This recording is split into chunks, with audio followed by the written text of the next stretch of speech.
Here's the thing that people need to know too, is that, your merchant account is going to go down. You're going to lose everything. Welcome everybody to another episode of Uncensored Direct Marketing. Today I have Jamie Lewis. Jamie Lewis is a crazy marketing madman. That's a description that I got from Chris Haddad, who also appeared on my podcast, guys. We'll have a link down below. But as Chris gave you that title, I mean, I just, Chris being the marketing genius that he is, I'm like, I'm just going to use it again. So that is your title, a crazy marketing madman. Jamie's worked with Frank Kern, Russell Brunson, Chris Haddad, Ricky Mataka, ClickBank, GoDaddy, Flippa, JV Zoo. I can give you guys a list down below. Maybe we'll write it down below, but you've pretty much worked with everybody and anybody in the game, Jamie. Jamie's also a musician. He flips domains, just a man of many talents. So today I'm very excited that we're going to be talking with Jamie and we're going to talk about so many different things, marketing related, guys. It's going to be a rocking episode. Thank you so much, Jamie, for joining us today. Thank you for having me. Awesome. So I did give a little bit of a synopsis of who you are. Like we said, marketing madman, but can you tell me a little bit more of how you started in the industry, what brought you to where you are today? Yeah, I never thought that I would be doing what I'm doing. And it's a long story, but I guess what I could do, which I've never done before, is I could kind of go year by year. Okay. Maybe that would be a good idea. Yeah, let's hear. When did you start? What was your first year where you realized online marketing is where you need to be? All right. So I know this answer might be a little annoying for everybody listening, but I would have to say that it wasn't really marketing. It was like in 1980 when I was 3 years old. And that's where my folks got me a tape deck. That I was introduced to it because they were both classical musicians. They were in the Manhattan String Quartet. And especially they had like this residency in upstate Connecticut called Music Mountain. And I would be stuck there like for 2 months with no friends because there's nobody up there. So aside from that, like during the year, they would take me with them on tours. Like they used to go to the USSR back when it was the USSR. Oh, wow. I was stuck there. So I was a really weird kid, and they were musicians. So they were playing written music, but at the same time, they were like really forcing me to get into not only playing music, like playing classical music, and taking me to Manhattan School of Music on Saturdays and really teaching me how to be creative. Because they to play music, it's not like it's not too creative because you're playing, it's like mathematical. It's like the left brain thing. Yeah. But, so they got me a tape deck. And so during the summers, like, what do? There was no internet back then. You don't have smartphones, et cetera. So it was like, all I would do is like record music and like kind of parody commercials. Okay. And like Captain Crunch, you'd make a new jingle for that or something like that? Radio station stuff too. Like I would do like these mock radio stations. Okay. Right. And so that went on for a very long time. And that's what I do today, is I create these insane, and I'm very good at that because of like doing it for 40 years. You know what I mean? Wow. Okay. So the problem is when in public school, like by the time I was 6 or 7, we started to realize like I wasn't normal. And then I would be hiding under the bed because I'd have a horrible time in school. So the dissonance, or like the contrast from being taken up on all these tours and stuff, and then being put in a Horace Mann school, and them telling me like, you can't, this is made for discipline. Like you go into the first day of school and they're like, hey, the test has to be here. And it's all like protocol. And I go home to my mom and I'm like, what is this? This is like a total, like, blue balls, like, cut my dreams in half type of thing. Like this doesn't make any sense, Mom. It was like that. Yeah. So then another year went by. And by the time I was like about 8 or 9, they put me into this Montessori school, which is like the first Montessori school in Greenwich, Connecticut. I went there for 2 years, and then they ran out of money because they're musicians. And then, and then I went back to public school. And then when I went back to public school, I got all Fs. And then I did like another year of high school, and then moved to Colorado with my mom, like I was about 15 years old, and then dropped out of high school and did homeschooling. And during homeschooling, I was really interested in psychology and music. And so I got a high school degree from homeschooling, mainly just recording albums. And they Wow. started to get really freaking good. You know what I mean? Okay. So then went to drum school for a year, and then moved in with my drum teacher in a loft in New York City, and then moved back to Connecticut where my dad was living now. And then wrote an album, taught at a school teaching rock band and production, and then had my first child, and then broke up with my baby mama, didn't know what to do, moved back to the city, moved back to New York City where I went to drum school. So in now I'm back in the city. I moved to Staten Island because I had no money, and I started really wanting to, like, become a famous rapper or something, right? And at the same time, I started working jobs, and the only job I could get was a telemarketer job. So I started working as a telemarketer at the same time. Then I'd come home and I'd produce my music, do what I really love to do. That So it was sounds like like, me. We have a similar start. I started in telemarketing as well. right? Because that's Yeah. like, and I've been doing that since I was like, when I was 16, I started working Yeah. because, it was like homeschooling. It was a lot of the time, it was like, I wasn't really doing anything except music. And, I had the psychology book, and so like, that was the only thing I really like kind of did okay with. Yeah. But then there was like no math, there was no English, there was no science. You know what I mean? I'm telling you, the Whitby school, the Montessori school is where I learned that was where I learned everything for those 2 years of Montessori school. So it was like I was pretty intelligent, but at the same time, I was really not disciplined, and I was just really into my interests. I was like, I just really want to do this. You know what I mean? Yeah. And I wanted to be creative. So I I'm working these telemarketing jobs, and then and they went like 1 month, and then another, and then the next month I'd work another one, and the next month I'd work another one. Like I sold like New Jersey Symphony Orchestra tickets. I sold Congress of Racial Equality, like selling plaques to small businesses. And then I sold mortgages. Like I tried, and I'd go crazy about the fourth week, and I would just start becoming like a class clown in the office and playing pranks on people and stuff like that. It didn't work for me. You know what I mean? So my mom was like, "Hey, you should get a job doing something that is a little bit closer to what you love to do." Hmm. So I got a job working at Sam Ash in Times Square selling keyboards, right? Oh, nice. So after I did that for about like 8 months or something, I'd been putting in like resumes into like these production companies that do music for commercials. And so I got a job working at the top place, but kind of as the gopher boy. So 5 weeks into that, I got fired, and I actually cried. Oh But it man. was funny. I walked out of that office, and I walked over to the their competitor's office, because around that area in New York City, like it's all advertising agencies, and they're all in the same place. The places that do the music for the commercials, all in the same place. Yeah. So I go over to the competitor, who I'd been working for freelance for like 4 or 5 months that whole time, like kind of cheating on that one, right? The one that Yeah. I'd gotten the salary at, right? So went over there, and I was crying, and they were like, "You were working at Elias? We never knew that." I was like, "Yeah," and it was like they were like, "Oh, we'll give you more jobs." Da da da. So I went home, and I was about 27 years old. I called up a friend of mine. I was like, "Look, I know how to do video editing. I do music videos. I know how to do all this stuff. I know how to record albums, all this, play all these instruments. I don't know how to do a website." I was like, "I'm coming over. You got to teach me how to do a website." Yeah. Prior to that, it was like the type of thing. We had the barter system. It was like I'd record his band, and then he would do the graphics for me, and he would do website for me, right? So we had like the barter system. But I was Yeah. like, "Look, you got to give me the power. This is the only thing I don't know how to do. Show me how to build a website."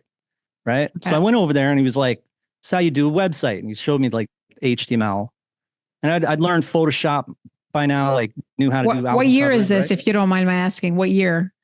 2004. Okay. So the early, Yeah. early internet days.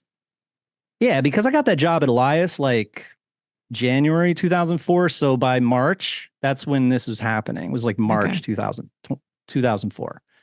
So he shows me how to do a website. So I get home and I'm like, I'm going to sell all my beats, all my instrumentals on a website. And so I create this website called bestbeatsonline.com.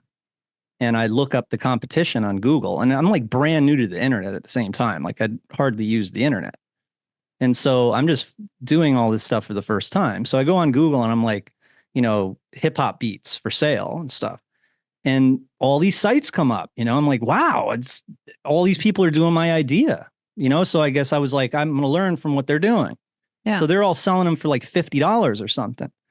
So I was like, all right, I'll do the same thing. So I uploaded all the beats and I worked really hard on graphics and everything and how it looks.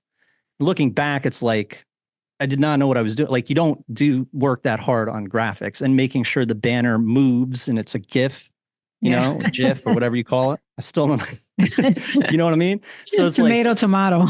yeah. So I'm like, the one thing I don't know how to do is how am I going to take payments?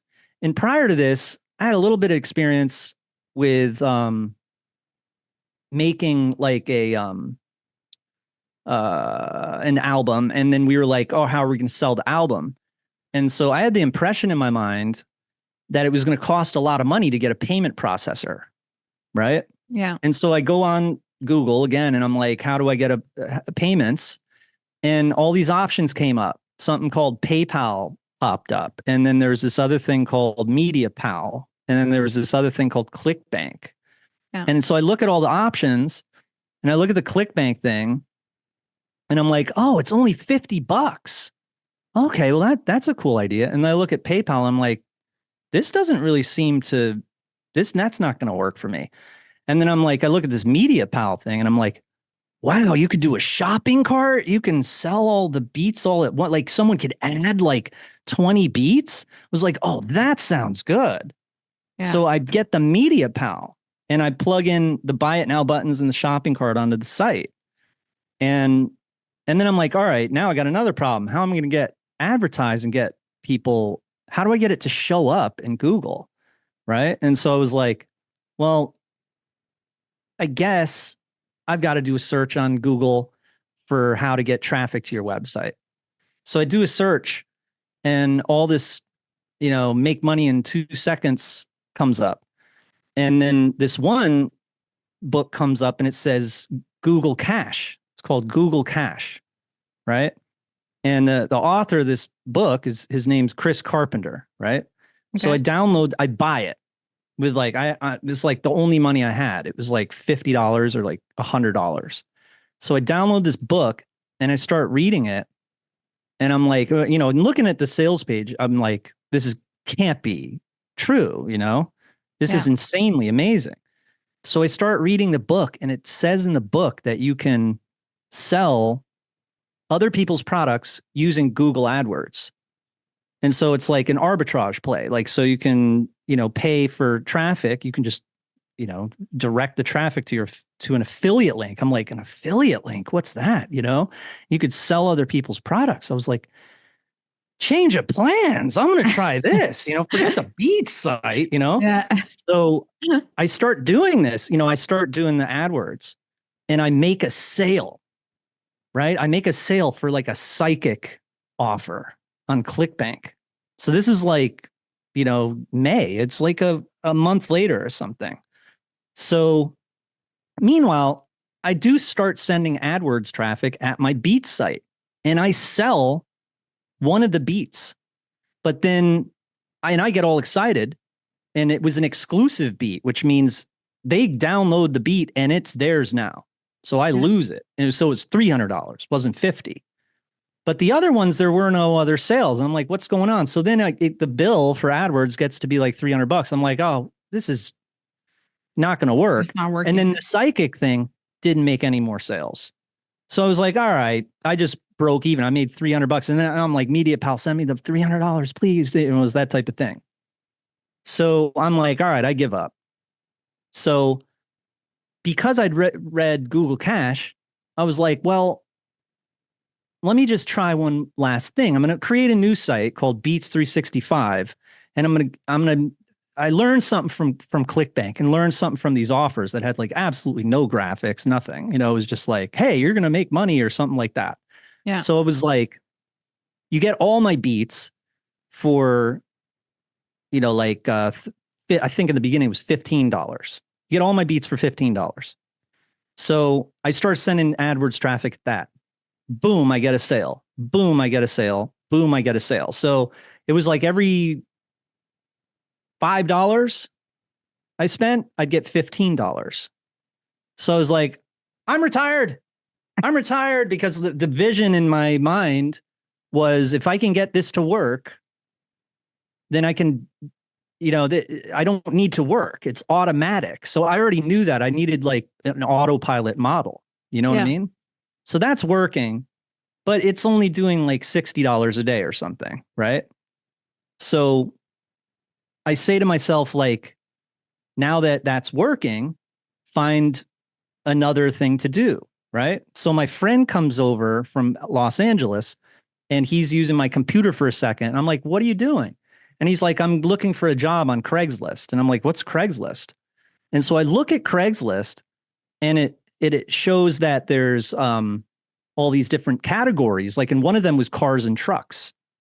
So I'm like, I saw there's a cars and trucks, like a seized car auction database on ClickBank. And I'm like, I'm going to try to sell this, get my affiliate link for it, and sell it on Craigslist. Oh, wow. And so back then, AdWords allowed you to directly use an affiliate link. Now, they hadn't caught on yet. Google hadn't caught on yet of what was really going on. So it was like those parts back then, it was much easier to do certain things, and you had limited options, For right? sure. So you had like only Google, you know what I mean? And then Craigslist, you're not supposed to do that. But I started advertising the seized cars and trucks on Craigslist. That was insane. It was like $300, $400, like a day. Wow. Right? They pour in, and then you get flagged, and you have to do it in the morning. You get blocked. You go down. I'd walk down the street, and by now I forgot to tell you this. I was in Queens, so I'd walk down Ditmars Boulevard, and I'd go to the internet cafe, and I'd use their IP. Like, I didn't know what a VPN was, and you know what I mean? So it was really funny. It was like the ghetto marketing, like you know what I mean? It was like this. Well, before 2010, I mean, I've been in the space to know the kind of demarcation. I think before 2010, like, it was the Wild West, in the sense of like these tools were kind of getting started. People didn't know how to use them. The platforms, I think they knew what was happening, but it was to their advantage. So they kind of just let it go. And then, like Google, all these platforms, Facebook, Google, and all the big guys, they only clean up when they really have to, I think. I don't think that it's in their interest to block you from doing anything, but they have to at a certain point, because there's laws and there's things that happen in society that force them to. But before 2010, I mean, there's good and bad, in the sense that I know there's people probably listening that are like, oh, it was so easy back then to make money and so forth. Not really, because, it was hard to get a VPN in like 2008. You know what I mean? It wasn't like, oh, go NordVPN, sign up, $2 a month, see you later. There was a lot more steps to getting things done. So you had to move and do a lot more to get to the end result. Whereas now it's like anything you want is at the tip of your fingers. You just have to kind of get it. So I get what you're saying, that it was like, quote unquote easy, but easier in different ways. You know what I mean? Like the tools out there, I kind of, you're a music guy. So I think of it like, before the music, before the internet, you know what I mean? Like, the only way to get music before, like, I don't know, 2003 or something, Napster, was, right? you had to go. There was Napster that kind of revolutionized it, which was pretty much Spotify illegally. And then before that, it was, you'd have to go buy a CD. So everybody in music, I have some kind of musician friends that are not like big musicians. They're like, oh, back in like 1997, all you had to do is put out a CD and you'd make all kinds of money. And now it's impossible to make that kind of money and stuff like that. I'm like, yeah, but it was a lot harder to get somebody to want to make a CD for you. Whereas now there's so many self-publishing options, right? Like, there's so many ways you can get your music out there. In 1996, if you weren't signed by a big company, publisher, you wouldn't be able to get your music out there. Like it was just not possible, right? So anyway, just Yeah. a little side thought I there. talk about that all the time. Yeah. I'm it's so incredible to me. Like I've been doing this 20 years and I still cannot believe it. Like I really cannot believe. And that's why it's kind of like, to this day, I'm like shouting it from the rooftops. Like I've gone to parades with bullhorns. Like you can make money online. Like I'm the guy who really kind of does really dangerous types of tours and, goes to the hood and opens up the iPhone. We use it for marketing purposes or for, going on YouTube, but I'll get into that. That's a whole nother subject, but yeah, basically like 2005 was like 2004 and 2005 were like the breakout time. And so I registered a company, right? The company I have to this day. Yeah. And under that company, I knew what I was going to do. I was going to create about 1,000 or so websites and all these different niches that I know about and make like hundreds of millions of dollars. You know what I'm saying? Like, so I basically, then since Beats 365 was popping off, and then I did this seized car promotion, I was like, I've got to turn my Beats site into the seized car site. And so instead of makes and models of cars, I would do genres of beats. So I'd model and emulate the teaser feature on the front of the page. And then I'd make it like, so instead of, you want a Mazda or Ferrari or whatever, it'd be like a Dirty South or R&B or all these different genres. Yeah. And it worked. I used the same pricing. I used the same everything. Except back then I didn't know how to do email marketing. And I didn't know how to do upsells. It didn't matter. That thing popped off. And back then, here's another great thing about back then was when you searched hip hop beats in 2006, all you saw was me. All the other, I learned that really early on what it's like to dominate, and like all the other beats sites were gone because no one thought they were going to do that. Like it's like undercutting the competition or whatever, right? And Yeah. back then, Google allowed all the affiliates, all their blogs and reviews, all the ClickBank affiliates, they allowed them to be on there. And in the beginning, it was kind of like a rocky start. Like I got ClickBank really mainly, I wasn't really attracted to affiliates selling my stuff. I was attracted to being an affiliate. But when it came to my stuff, I was just attracted to the idea of like, I want payment processing. I want to be able to sell it. So when affiliates started to sell it without me even recruiting them off of the marketplace, and I saw that I didn't get, $15, I was like, what the hell is this? $4. And so I looked at it and it said like I was giving out 60% commission. I was like, oh no, hell no. And I made it like 10% commission. But then what happened was the money went away. So I was like, well, that's free money. Like, why would I do that? Right. Yeah. So I put it back to 60%. And I think later on I made it 70%. I'm one of these guys who eventually in my career, I do CPA launches. I make it 200%. You know what I mean? So I was like, I'm going to do this big time, made it like just like the seized car site. And that's when it took off and it was doing more like $200 to $300 a day. And this is before the upsells, right? Before I learned how to do that. So then after that, I went mad. I told my friends, leave me alone. I started doing site after site. So I did drum lessons, guitar lessons, bass lessons, how to sing. I eventually did a drum machine called Sonic Producer. And then I did a ton of get your ex back offers. I did how to get girls offers. And those are the ones that I'm naming are the ones that worked. There were plenty of sites that I did that did not work, and I didn't understand that yet. That's really important to only do things that you're an expert in, or at least like know what you're talking about for the purposes of you're going to be able to relate with your customers when it comes to sales copy. And then number two, you're going to be able to fulfill it and you're not a fraud. Yeah. Right. So I did a whole bunch of sites, like things that were trending, like at the time, like bird flu scared everybody. And so I was like, prepare for bird flu. That didn't work. I did like a body ideal, how to get a better body. That didn't work. I don't know about that. There's plenty of things that I did that didn't work, but the ones that I had a very, it was very simple. It was just like create these niche sites there that are ebooks or information based and put them on ClickBank. And so since I didn't know how to maximize one, and I also didn't know anything about marketing, I ended up being like a creative innovator that I eventually would see everybody else would copy what I was doing. So one of the things that I did was back in 2006 or 2007, if you look at the Wayback Machine, you'll see all of those big sites, they had no videos on the site. So for instance, when Mike launched Butterfly Marketing, you'll notice there was no video. Yeah.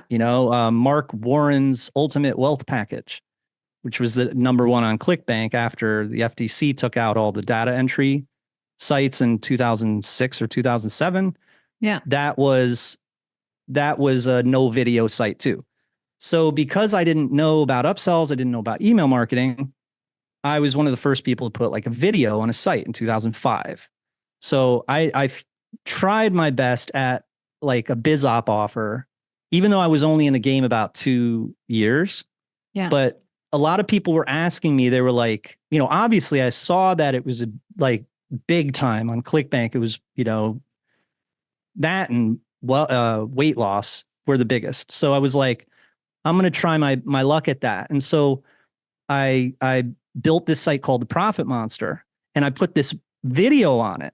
And the way I did it wasn't really a VSL. It was like a trailer with like, it was like high intensity and like had this like hardcore techno music on it. And it showed all the screenshots, all my, AdWords and ClickBank earnings and stuff like that.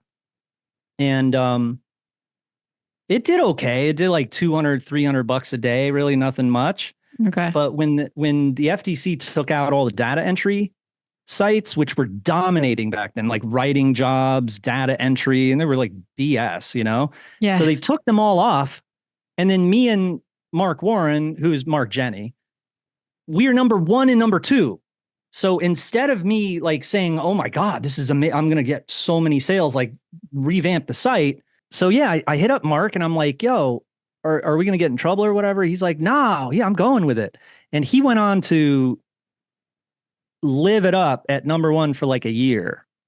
And then he built something called Brain Host, which is very similar to ClickFunnels, right? Okay. So, but this is still way back. This is like 2008 or something, 2007 or something, right? So this one cat, I had started to go on something called ewealth.com. We didn't have Facebook back then, really. I mean, I think Facebook just came out or something. So I used to go on this site, this forum called eWealth, which was a smaller affiliate marketing forum. I don't know how I found it, but because I was living in solitude, creating all these offers, and I did like camaraderie and talking with other, especially people who were into what I was into. Yeah. So I started going on eWealth, and my purpose on there was I really didn't want to ask questions and appear like a newbie because I wanted the authority and I wanted people to promote my niche products. So I went on there really as like a expert, but not to sell anything as a guru, but really to recruit them to promote my Get Your X Back products and beats and music. And people started to get to know me as the music guy or whatnot. So I read Rich Jerk by Kelly Felix around this time. And the one thing that hit me in that book was he said he sold a website for $300,000. I was like, are you kidding me? I went on to eBay and I sold Cheap Car Hunter in like 3 days for $18,000. I was like, I'm rich. Oh my God. So I was like, this is incredible. I'm going to keep doing that. I'm going to build up these sites and then I'm going to sell them, right? Like for small amounts. So I was like, again, I didn't have marketing skills, didn't understand, because I was so doing this myself, didn't have a mentor or whatever, right? So you were like Flippa.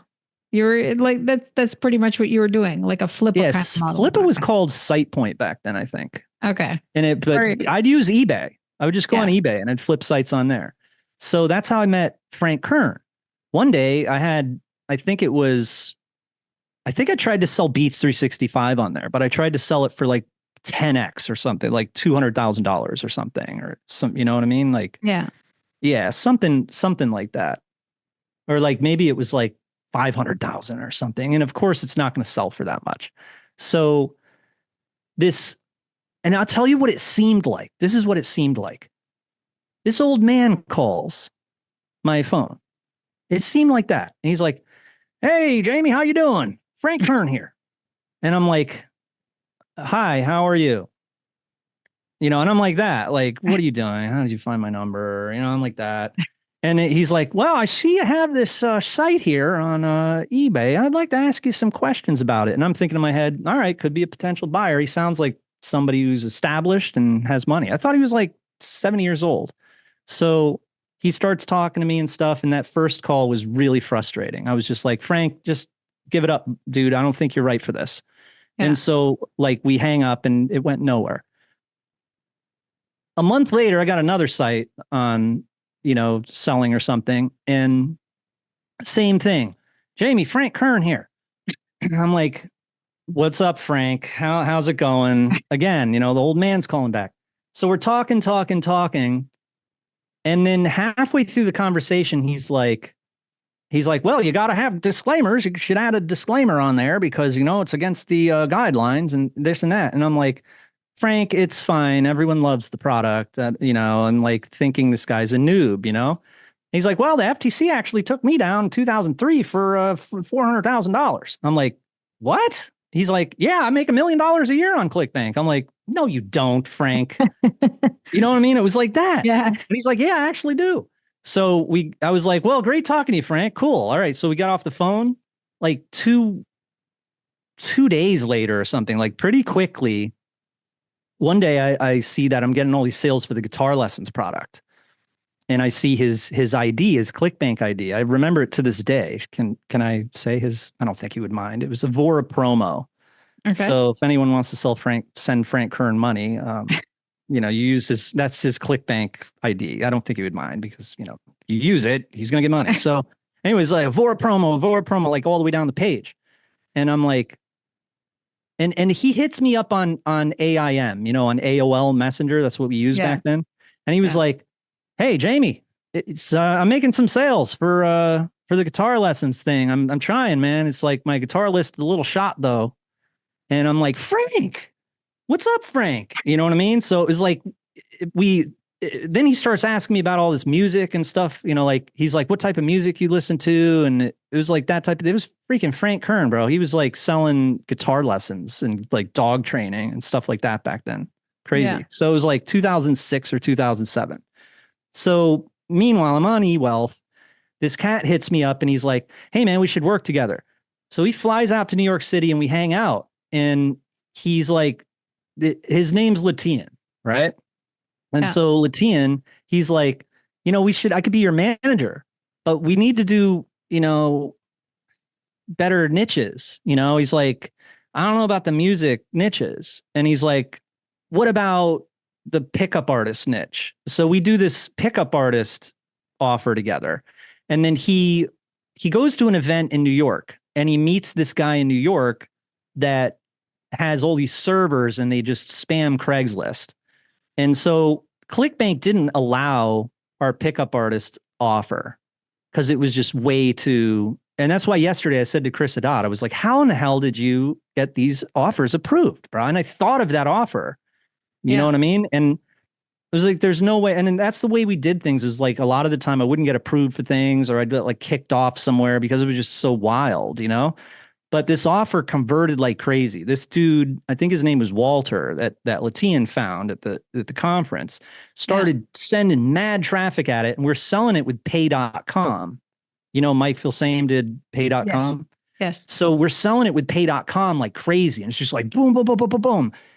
Goes on for like 2 weeks and then PayPal shuts us down. So we're like, all right, whatever.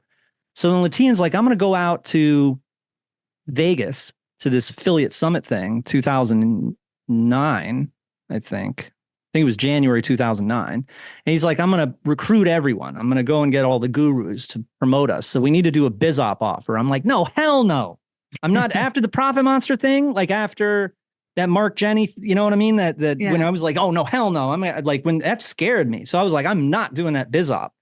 And so he's like, "Well, let's do we can do an advanced one if you'd like." And I'm like, "All right, top secret automatic or top secret advanced money," right? Advanced. So it's TSAM, top secret advanced money.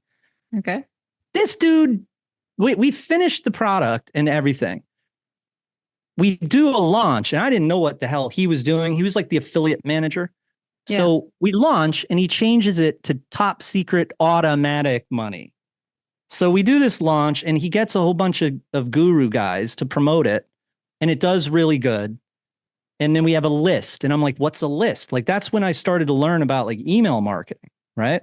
That's when I opened up an Aweber account for the first time. So I've been like 4 years. I was like, oh, I could have done like 10. I could have done like 10 times more, right?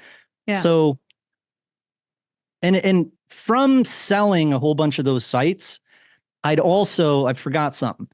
I sold off Profit Monster. Remember how I got scared with it? Yes. I sold it.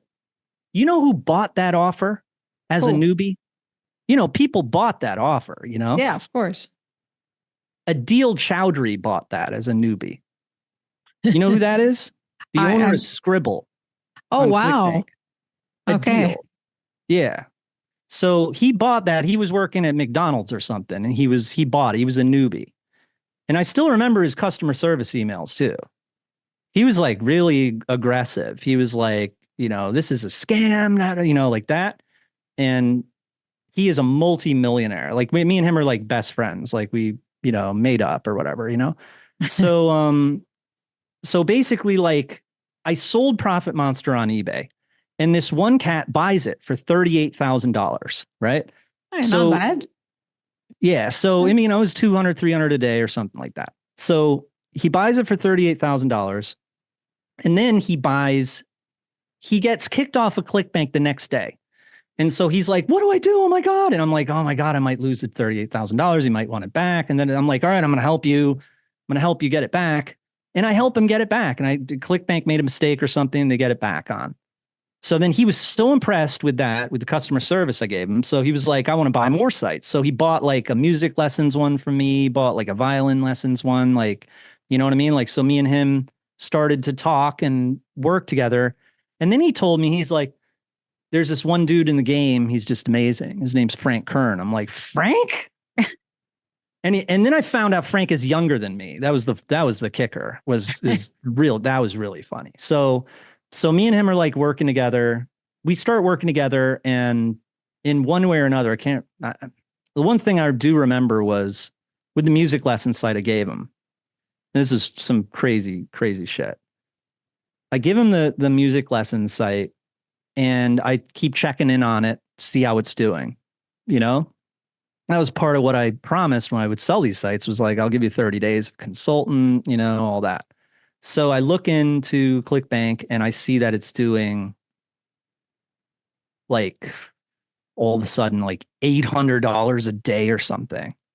I'm like, what the heck is going on? Like consistent. So I hit up this guy, his name's Andrew. I'm like, bro, what on earth is going on? Like, how is this doing? And he's like, do a search on Google for guitar.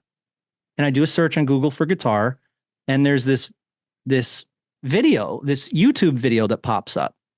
Yeah. And back then, I think it was like showcased in the corner or something.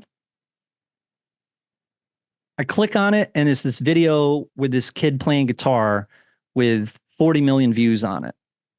And so he's like, I'm in talks to buy that video from the guy. It's an affiliate. It's a super affiliate. He ends up buying the video for $2,000. Oh, wow. Which makes no sense at all. Yeah. He couldn't believe he was able to. He says, how about $2,000? And the guy's like, yeah, okay.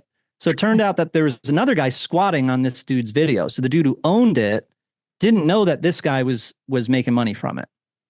Right. So he gets the username and password, logs into YouTube, and then changes the link to his own. That dude was pissed. The dude who was squatting on the video. So then our whole direction changed. It was like, now it's a matter of monetizing this huge traffic source that we have.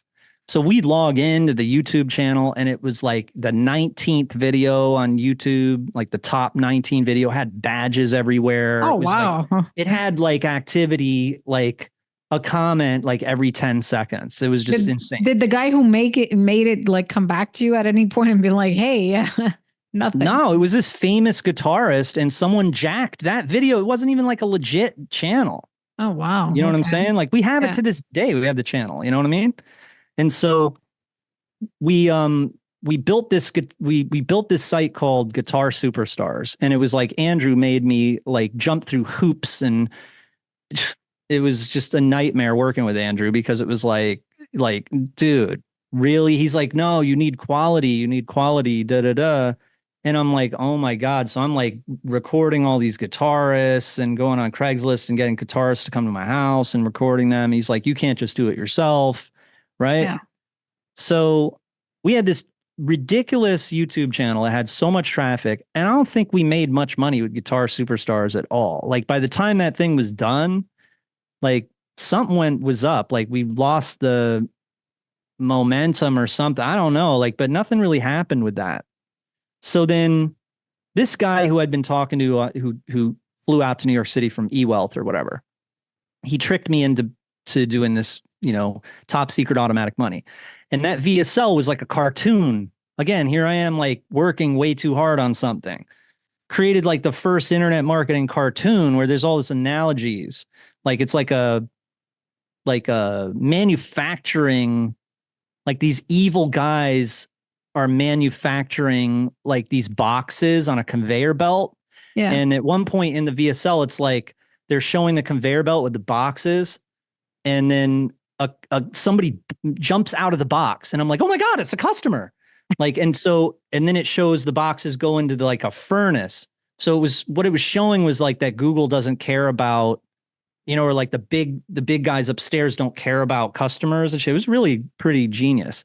So we launched this thing. It was pretty cool. But I got kind of tricked into it.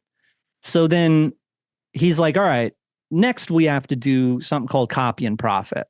So, he was kind of dictating me, right? He was like kind of like Alan, right? And he introduced me to Alan, actually, right? So let's tell the audience. So Alan, Jamie's referring to Alan Sultanic, who's also on my podcast. We'll put the links down below. But Alan and Jamie have known each other for quite a while. So yeah, we were talking about previously. Yeah. Yeah. So we do this thing called copy and profit, and it blows up on ClickBank. And so it's a real evergreen thing. I don't know if we even did a launch for it, but it was my first 20,000 a week from ClickBank, and then another 20,000 from the list. Right. So it was my first, like, we're going to make like 2 million a year for the first time, instead of like, I was probably doing about 300,000 a year. So it was like a real 10X moment, like 2009. So wow. We started doing that. And then it just kept going. We're just going. And he had done actually like, I did this skit yesterday. I've been doing like a lot of satire, like guru satire lately. And I did this skit, and it's really a real funny thing because back then Latian paid Dan Locke like 20 grand to study with him. And after he got done studying with Dan Locke, like he became a monster. And he did really good. Like he was just like, he knew exactly what to do. He like recruited everybody. And he kept telling me like, no, Jamie, you got to be like the behind the curtain. You got to be Oz behind the curtain. I'm going to go and do all the business stuff. And you're the creative guy. You're but I was in the VSLs. He's like making me be in the VSLs and kind of telling me what to do with this biz op thing. But I'd always have the attitude where I would always do this like, well, I'm like older than you, and you're going to, and so I would talk to him on the phone, and I'd be like, I've been in this business a lot longer than you, and da da da. And he was cool. Like to this day, Latian is kind of like, he calls me up for advice. Like he looks at me like the old man to this day, like kind of like the all-seeing eye, like the OG, the granddaddy of the gurus. You know anybody listening, Jamie's really not that old. I think you're in your early 40s from what you're saying. So that's not that old, but you've been in the industry for a long time. So I get what you're saying. Yeah. Yeah, pretty much 46. I look like, if I don't wear a hat, like, I don't know, sometimes people say I look like an old man, or I should take care of myself. Or you da-da-da, so anyway, so we are just killing it with copy and profit. And towards the end of 2009, and remember, Latian had flown out to Vegas and met everyone finally and did whatever he did. So at the end of 2009, he's like, we need to do a launch. And I was like, kind of at the same time, like, oh, like TSAM. He's like, no, much bigger, right? Because I think with TSAM was like 2008, the end of 2008, and we really didn't quite know how to do a launch yet. So he was like, we've got to do a launch, and this one will be basically an agency. So it's like you're gonna build people's website. So you could do 2 websites for 500 or 10 websites for 1,000. And he's like, just figure it out how you're gonna do it, and I'll do. And here's the date. And he says the date, and it's like 3 weeks or like a month from where we were. Yeah. So he's like, and also do, and I'm like, oh, should I do a video? He's like, yeah. So I do a video. No one else had videos. Again, like they still weren't doing videos quite yet, right? So I do the VSL, and then he does the copy. We both kind of do the copy, but and we're arguing over it because he says some like crazy outlandish things in the copy. I'm like, oh my God. And we're like going back and forth. I'd erase it. He'd go back in there and add it. And then we spend all this time trying to get processing, right? So we launched this thing, and it's like 300 grand a day. Like it does like 300 grand a day. And by the 7th day, me and him are arguing. I'm like, shut it down. You didn't tell me this. And all the money is with a merchant account. So it's all getting dumped into my bank. And I'm like, you're going to get me in trouble. You're using me, all these arguments. Right. Yeah. And so, and everyone is promoting it or getting ready to promote it, because like, that's what happens is when you launch one of those things, you've got your core affiliate base, but then by the second or third day, like everyone's like, what was going on here? So Latian, he's crazy. He's ready to keep this thing like he had been already talking that way. He was like, we need to do 300,000 a day, like forever, which is so like he was already starting with that mindset, whereas you were kind of starting smaller. Yeah. And I'm like, and he was, so I had this just a different mindset. I was like, no, I don't want to get in trouble, all this stuff. And he's like, you don't worry about that. You because then you have the money. So when you get in trouble, you don't have like, that type of, and then also like don't do any philanthropy until you have the money. You do the philanthropy so you can get out of trouble and all this like crazy Illuminati mindset or whatever. So 300, boom, boom, boom. It was like almost $2 million. And then I'm like, no, we're shutting it down. And I finally win the argument. We shut it down, and all these people are pissed. Like Matt Basak's like, dude, I was getting ready to mail. So we could have kept it, you know what I mean? It was nuts. So everyone saw that and they were like, what the hell? And so then they started to try to do that. And it didn't really work for other people's. Like they didn't understand, like they weren't willing to promise that much and then fulfill that much. Because what happened was like, I was so busy that week that I hadn't seen my good friends from my childhood in like a year. Then it came down to New York City for Halloween. I told him I couldn't go. I was shitting bricks. Like there's this one picture, me and my mom went out to dinner, and I'll always remember that. I'm sitting there on my phone and I'm like sweating because I'm like so afraid, like I'm not gonna be able to build like 10,000 websites. But so were you building website, or was it like kind of like a template monster where you were just kind of building sites that people were buying different templates? Because it sounds like a kind of like the beginning of a template monster. Dude, I did pretty good in the video, but in that sales copy, and he did Latian did a webinar with Mark Ling, and he had promised a lot. It was like, yeah, you can imagine. It was like, yeah, you're gonna duplicate Jamie's success, like, the ClickBank niche king and all this and that, right? Yeah. So I create an assembly line system where I tell my programmer, like, and then this is the first time that made me start to outsource and to hire people. It was the first time. I'd done everything prior to this myself. So I hired everyone I knew because now we had the money, and we created, I hired a programmer for the first time. And I said, you got to create me like an assembly line system that all the other people can see, all the people working for us. And it would be simply like when someone signs up, the IPN sends their information there and it'll be red. I want them all to be green. Or maybe it was the opposite. Yeah. Maybe it was, and so just the color coding. So it'd like, oh, their stuff isn't done. And so it ended up like we kept that merchant account for 5 years. Like we totally won. We succeeded. Like on Warrior Forum, they destroyed me. And I went in there, of course, like, arguing with everyone. And I was like, but I had the mentality where I was like, shut it down and then work with the students and make sure that everyone gets their site. And I think it was like 2 weeks or something or 3 weeks, everyone had their sites. And so it was done like by and then we made it even better and we did a 2.0 where it was like automated. It was awesome. Like you sign up and it gives you available domain names. You click on the domain name and we buy the domain name for you automatically through Enom. And then you can edit the entire site and it has PLR ebooks plugged into it and payment processing and an affiliate program because Latian created this affiliate network. So it was really good. One-stop shop. So yeah, so that was, and then we kept rolling with that. And then in 2010, it was like this period of time where he was really into this thing where he was like, you have to replace yourself with everything. And so he's like, I'm not even going to be working. I'm going to get an affiliate manager. And so we were like really butting heads because I was like, I just didn't get it. I was, and so I did this thing called Wealth in a Box, and it was a big flop. I tried to sell a box of DVDs for $1,000. And so I spent like 50 grand on manufacturing them ahead of time. Hold on. And In then, 2010, just hold on. In 2010, you wanted to sell a box of DVDs?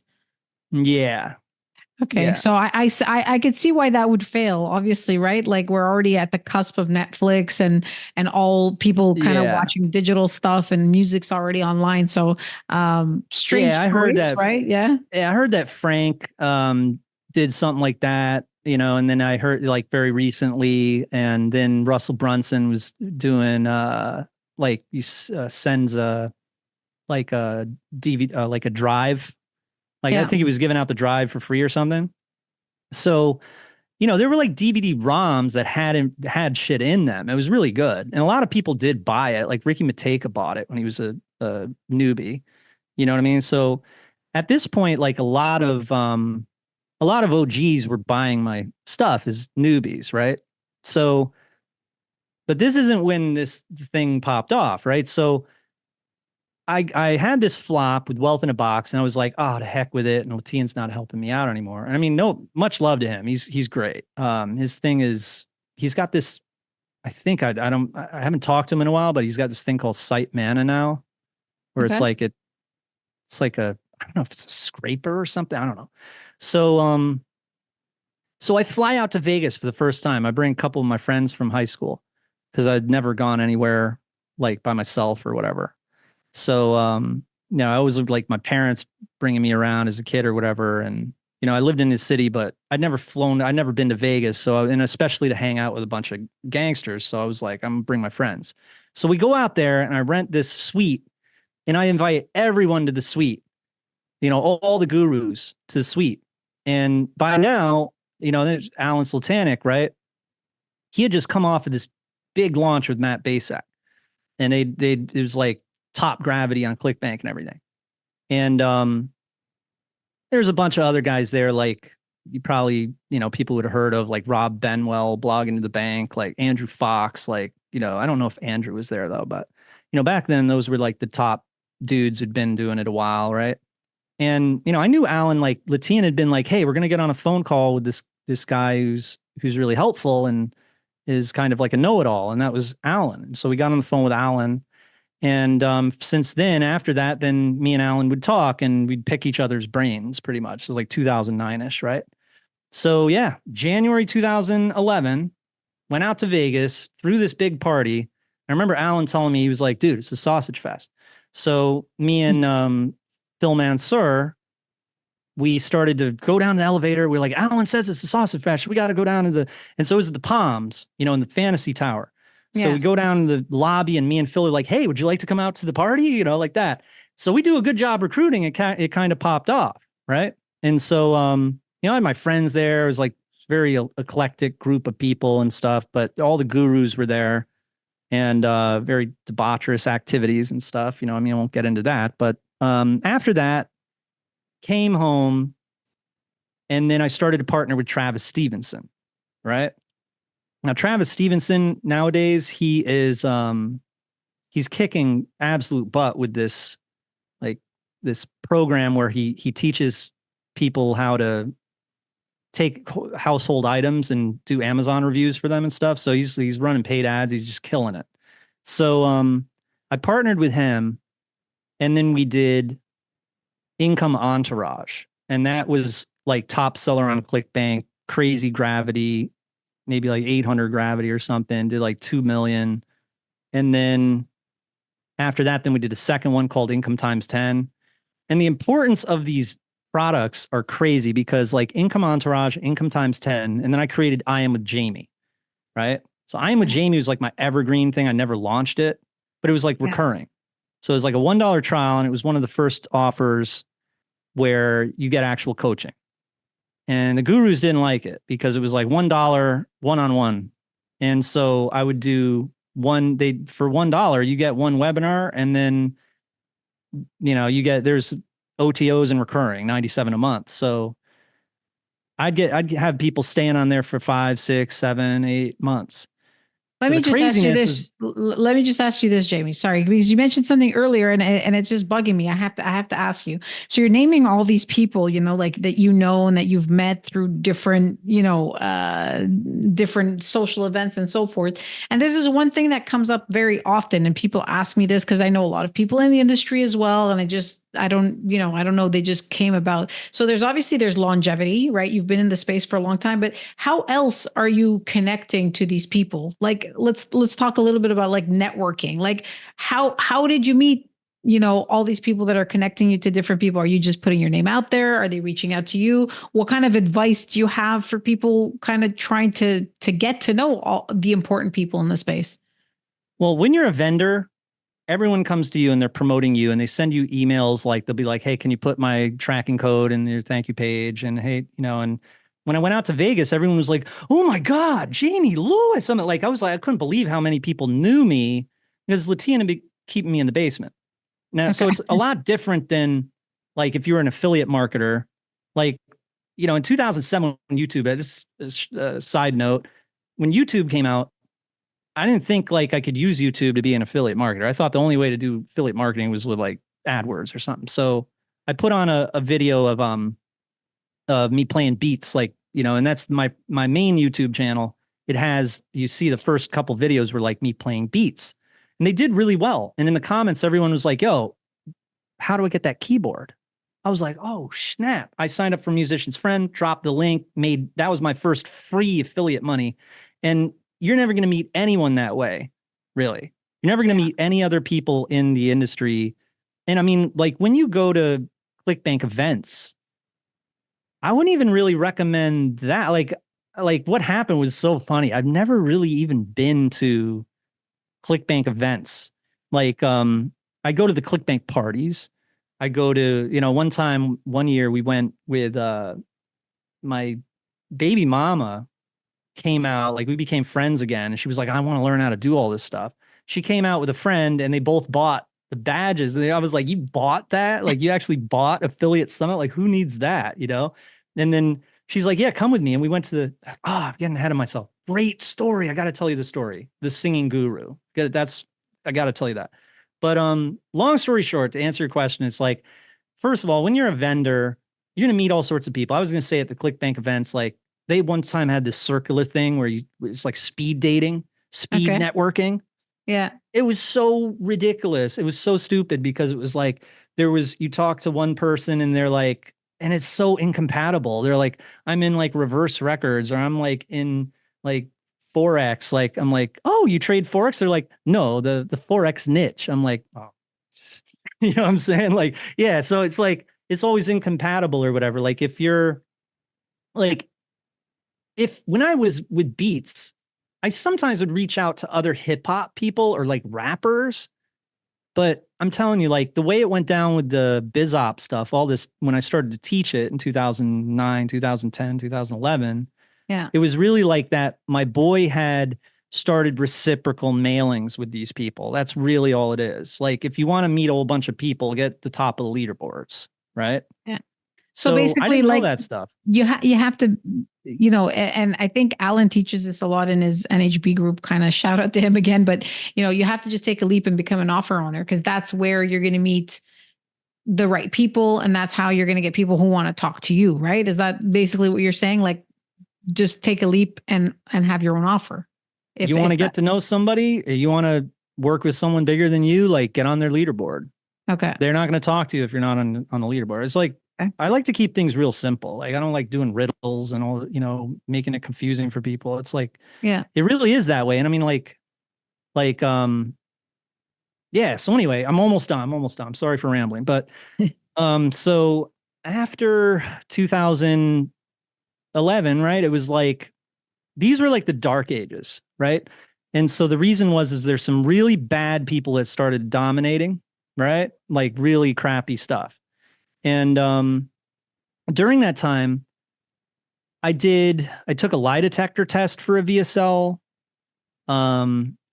which is a dope ass launch. And then the next one, I started to get more extreme with my stunts, so I would do like a lie detector test. I would do, but the 2011, when I started work with Travis, we blew it up and did those 2 offers. And that's what I was getting into was, this is crazy because a lot of big time gurus bought that as newbies, like a lot, like Matthew Neer, Matt Sabia, Dan DeSilva, like crazy big time 8-figure, 9-figure people bought that as newbies.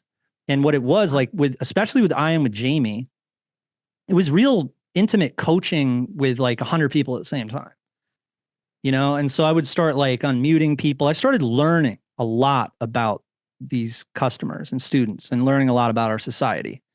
And I got wild with it. We do 8-hour webinars for fulfillment, right? And that's how these people all made that much money.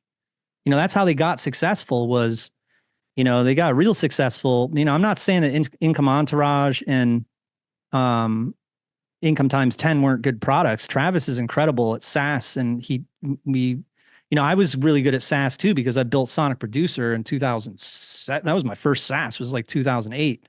So, but me and Travis, we did a really good SaaS, and it was really successful, and we split the list, and we were both really good partners and everything, like really good partnership. But I Am with Jamie, I took off with that. Like it was so big that there's this one really, there's this real big hater, right? There's a big hater, and he was a really big blogger back then. Okay. And he partnered with The Verge, which is like Vice kind of. Yeah. Yeah. And they did this article. And in this article, they went after all of us. And they said, oh, these are very bad people and stuff. And they made Frank to be Frank Kern, the old man. He's not old. So they made him the ringleader. And that pissed me off. I was like, Frank ain't no ringleader. And sure enough, everyone in the comments came to defend Frank. Like, Frank's the man.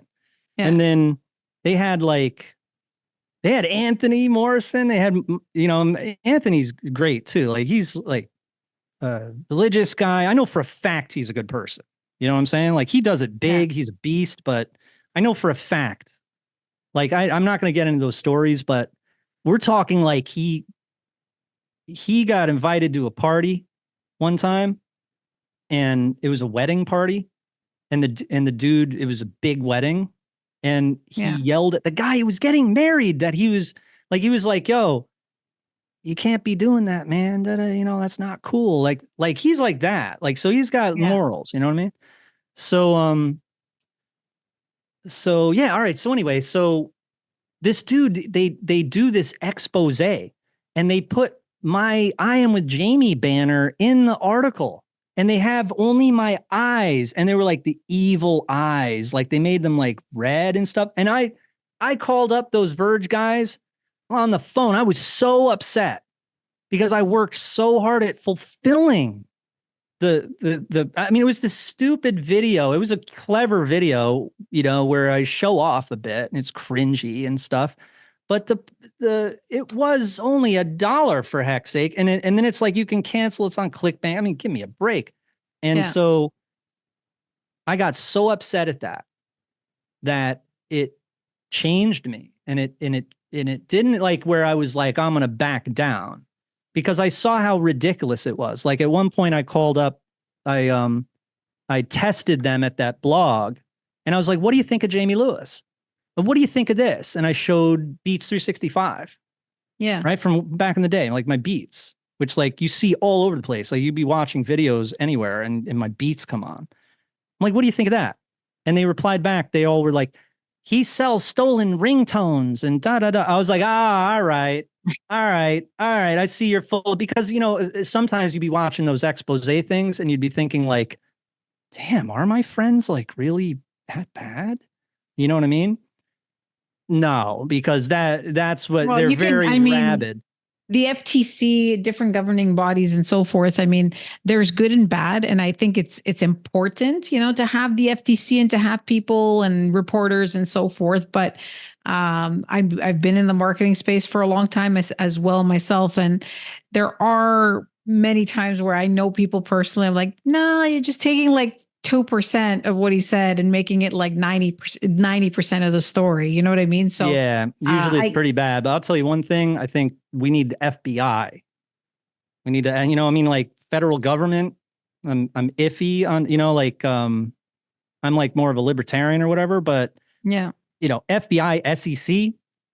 You know what I mean? Like Yeah. usually, yeah, that's That's some pretty serious important. stuff. Yeah, Pretty for sure. important. Yeah. Yeah. So so anyhow, like here I am like thinking to myself, like, this, I believe in what I'm doing. Like, if it weren't for Google Cash, I would have never have found out about this. And what I do is like my customers really, they don't just think they like it, they love it, like Yeah. you know what I mean? And so I never backed down and I just kept doing what I was doing. I just embraced the guru thing. I mean, I got like guru battles on my, you Oh, know what I mean? yeah. I You're want to wearing. do You're wearing. guru. So Jamie is actually embracing the word guru. It has a I don't negative. care. I have I mean, always, it and I does make have fun of myself. Yeah. it has a You bit know? of a negative stigma now. Like people are like, oh, Yeah. look at that guru, the guru. And I mean, Well, there's a it's reason why. Yeah. yeah. I mean, there's the internet and just like the online space has been flooded. For me, when somebody's like, they made 10K 1 month and then they quit and they become a guru. Let me show you how to make 10K. Yeah. It's That's what pretty, kind of gets me a little bit like irked. And I see this because, I'm in payment processing. I see offers all the time. People send me applications all the time. And, I'm not trying to disparage anybody of any age, but, to call yourself a guru and an expert in something, it does take certain number of years of experience, in my opinion, or reproducing success. And if you're like 23, it's hard to say that you're a guru, at that age, just because time is not on your side, right? Like, I mean, at 23, if you've done something once and then you decide that you want to become a guru, it's a tougher sell. I'm not saying I actually know some very intelligent 23-year-olds that have been doing things since they were 16 and they qualify for that title. yeah. But Sometimes they're just like there's these just young they're anomalies. geniuses and you Yeah, can learn they're something from them. I've got very I mixed opinions. I'm like, my opinions are very mixed. And I think I've made sense of them because of so much, um, investigation or like research into, and just, uh, develop me like thinking about it so much. Right. Well, Um, I will say, Jamie, that you do deserve that sweater. So Jamie's wearing a sweater for anybody listening that says "Guru" on it, Let's right? battle. So I think it would be great for the industry. I really do. And no one we got will. to No we got to no other get we got to guru get some. Well, will. a lot of people. So let's get on this podcast here and let's have a guru battle, right? We can put it online, but it is the fact that so many people and in the industry, and obviously you have a lot of clout in the industry. The title is fitting. For sure, for somebody like you, you've been around and you've done so many different things. But I'm just curious, just kind of talking about taking the guru and topic and kind of talking about it a little bit more.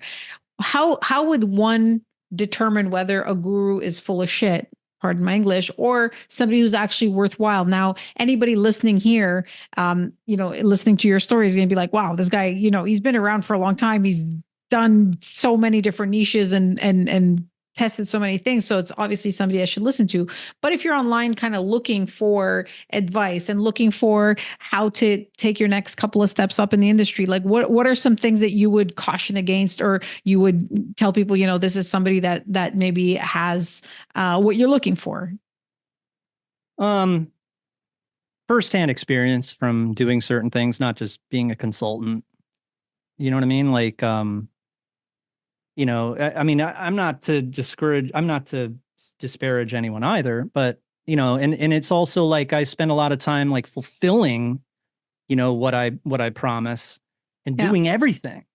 After 2010, I started doing everything. Like I was the affiliate manager, the in the VSLs, the fulfillment, everything. And sure, I got a large team that, of course, helps me with all sorts of stuff, customer service. But it's like this is not like I'm a specialist in one thing. I've always been kind of like I wouldn't even say a jack of all trades, but kind of like a doer or you know, um, I wouldn't say expert either. I'm going to sound cocky, but all trades, like doing everything, and knows really what they're talking about. It has had crazy experience and understands like the history and everything.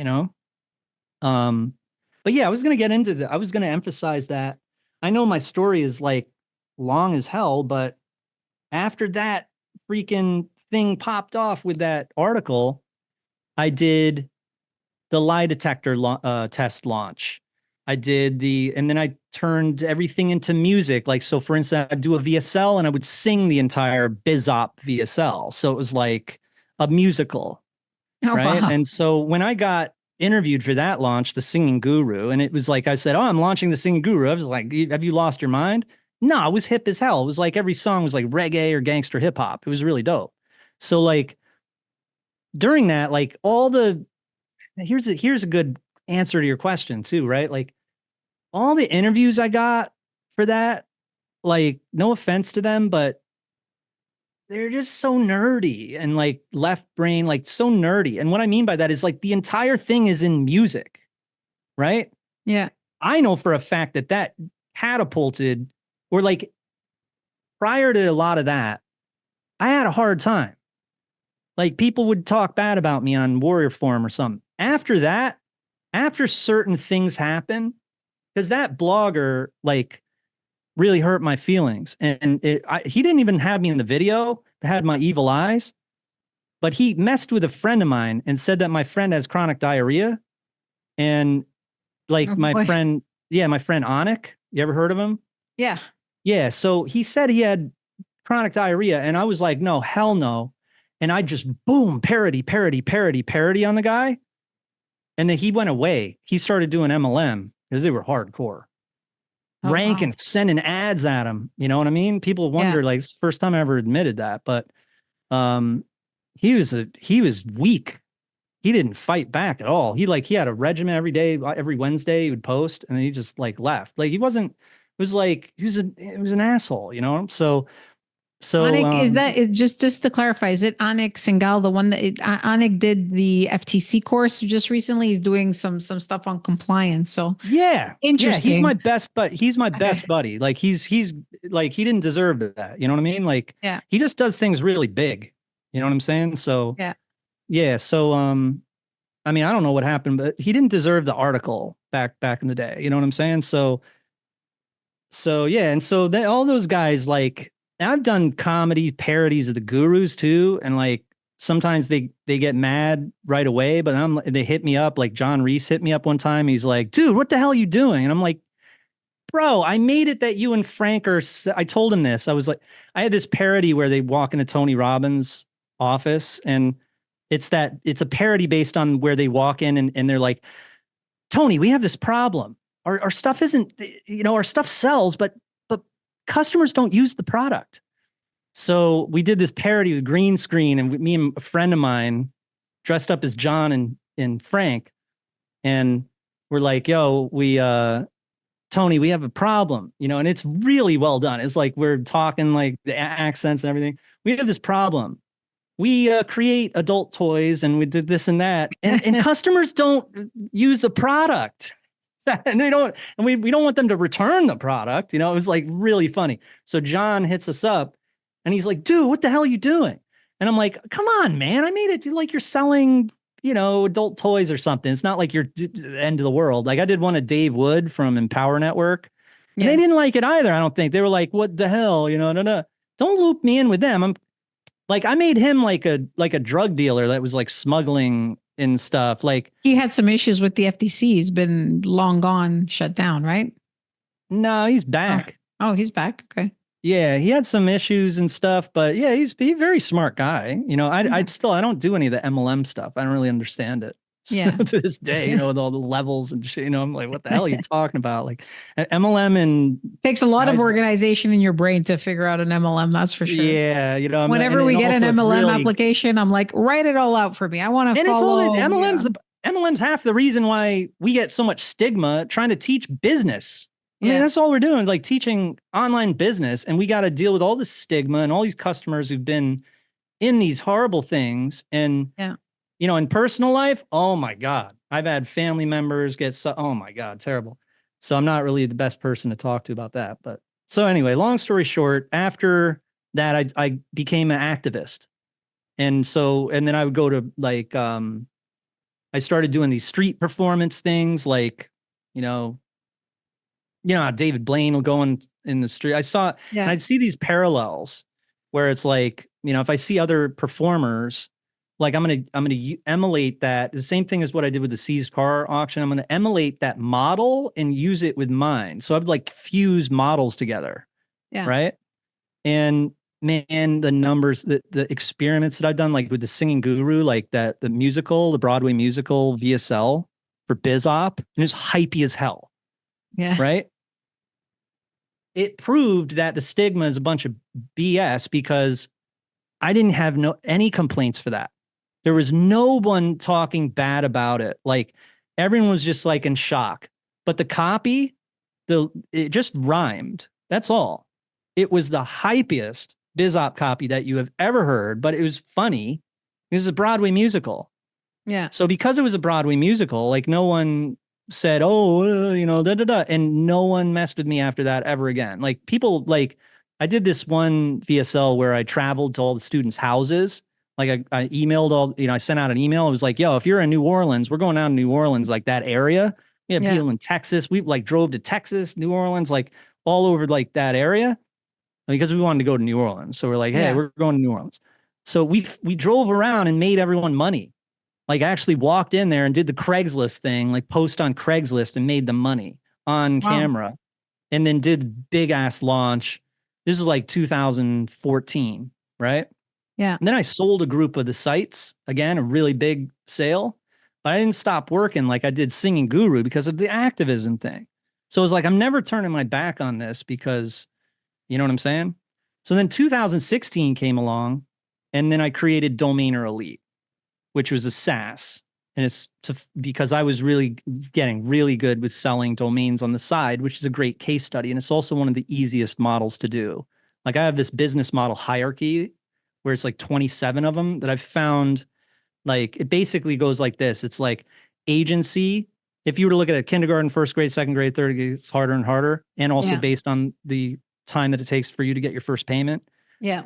Agency, domains, ebooks. TikTok took over from Facebook fan page, but then Facebook fan page, and then YouTube, and then YouTube launch jacking, YouTube channel, SEO, ecom. It goes on like that. It gets harder and harder. Yeah. And so now everybody's doing agency nowadays. It's the funniest thing. So Yeah. There's I mean, I have an agency, but is the agency model, you think, does it still have growth, you think, or do you think it's something that's like now starting to kind of dip the other way? especially since the consulting, with Sam Ovens did the consulting, which is like an agency. Yeah. Man, I don't, I got mixed feelings. Like, that's partly what I was going to explain was like, there's a number of factors that like gurus could do better. And, it's like, they have my support, but it's like, they could do better where it's like, why is, but the customers, the amateurs, like when my parents at Music Mountain, they used to teach amateurs. Yeah. You really just have amateurs and you have the guru, right? Like you have the teacher and the student. Yeah. And why is it always like the student makes money with a pyramid scheme type of thing or with an agency, which is the easiest thing? That's kindergarten, you know? I really do a lot of domain stuff. I have a lot of domain testimonials. because it really is, it's really easy. It's great because a lot of the time, if you try to teach agency, you got to be really careful because a lot of people don't want to do that. Like how the hell you package, shit, you know what I'm saying? Like dealing with clients, right? Domains is cool because you don't, the way I do it is with GoDaddy and never even meet the customer. So it's, I really did really well with it. That's in 2016, I did Domainer Elite. And then based on my success and all the GoDaddy, all these, you search the email and you go GoDaddy, GoDaddy, GoDaddy, all the way down the page. And let me just interject there because I'm just kind of curious. You're talking about domain like just buying and selling domains, or yeah.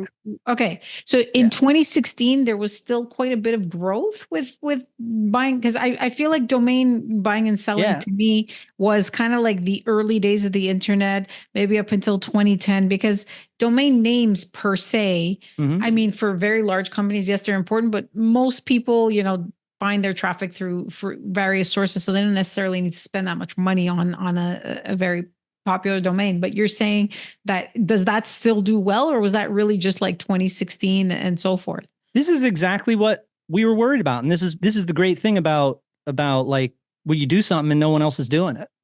We didn't know if it would work because you have to buy them. So how the hell are you gonna do? How the heck do you do a page where you're like, hey, buy this domain name and then sell it? It's like, buy it. So you're like selling to teach how to buy something. It worked. And then especially when we did the SaaS, it was a really, really good SaaS that people use to this day. And we use it with our agency, how we build sites for people. Like we build it to find their brand names. Wow. So, we launched that and it was huge. It was like, 1.5 or 1.6 mil for, for that year or something. And then we did a 2.0, 3.0, and then I went through a divorce. And the interesting thing about a divorce is, I remember telling this to Alan and he didn't believe me, but I was like, they tell you throughout time, mine was 7 years long. So through that time, they're telling you that, you really can't make money. They're like, don't make money, like you shouldn't be making money. When my accountant would tell me, I tried so hard not to make money. And I tried so hard to just not do any launches, anything like that. But I had this damn Domainer Elite. You know what I'm saying? So at the end of the year, I got the tax return. I started crying. I'm like, it was like that. When you find out you made so much money that you're upset. That's the weird thing about a divorce. That's the weird. And I told it's Alan the only time in your life that you could probably say, I made too much money. Damn it. Yeah. I shouldn't have made that much money. So yeah. And I mean, she was a nightmare, and we had a special needs child. So we're talking big time. And I was lucky that I was a good guy to her. They really didn't have much. Yeah. But they really tried to get a lot of, and so it was tough. But, it ended, the divorce ended. And then I went to I went to the supermarket and I met one of my I Am With Jamie students who told me he was now a millionaire. His name is Matt Sabia. And he's like all over YouTube and stuff. Yeah. And so I start to hang out with him because he lives in my town. We go to a fair and this girl jumps out of nowhere and says, Matt, how are you doing? And then he's like, hey, this is my mentor, Jamie. And she's like, oh yeah, I heard of you. So me and her fall in love. Like at that fair, she's talking my ear off about crypto. She's like, are you doing this yet? I'm like, actually, no, I'm not. It was like 2017. I'm like, I just opened up a Bittrex account. I haven't used it yet. She's like, you haven't used your Bittrex account? I just bought Digibyte and all this. I was like, oh my God, this is crazy. So we fall in love. And then I'm like, she's teaching me crypto and I'm teaching her marketing. I'm like, you should do a crypto channel. She does this crypto channel called Crypto Girl and blows up to the point where then we got married. And then everyone, I announced it on Facebook. Everyone's like, you're married? You just married Crypto Girl? What the hell's going on? Like, and they were like, I've been seeing her everywhere. It was crazy. I was like, yeah, I did that. And they were like, no, you didn't. It was crazy. So, and me and her are still together. But what happened was like, then a year later, me and the ex got mad that I was with her. And like we were having a great life, like everything was amazing. Like we were making all this crypto money, and we launched Crypto Girl. Like we launched a SaaS. Like I showed her and she actually built it. It was amazing. We built this SaaS and we launched it big. We launched it big on ClickBank, and our affiliates. This was like 2006, 17, 2018. Our affiliates were like Luke McGuire and Matthew Neer and John Halpin and crypto guys, right?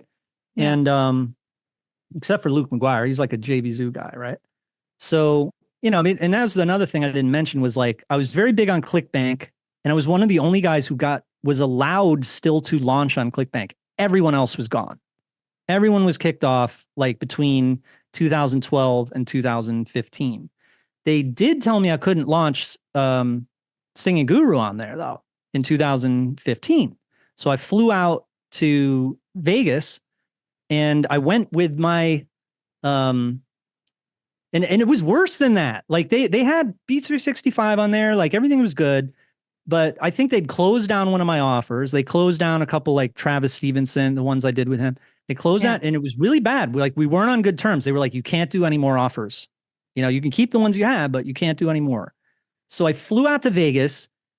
My baby mama got me into the event and I was like, let's go to the ClickBank party together. We go to the ClickBank party together only because Brad, the CEO, was standing next to the new guy who Tim, the owner of ClickBank, he's always changing the shit there. So they get this new guy. This new guy was clueless. So Brad was like, hey, Jamie, you met this guy is the new CEO. So I don't know. Brad wasn't working there anymore. He didn't know I was kicked off. So he's like, he introduced me to this guy. So I was like, hey, good to meet you, man. He's like, hey, man, you coming to the party tonight? I was like, yeah, sure.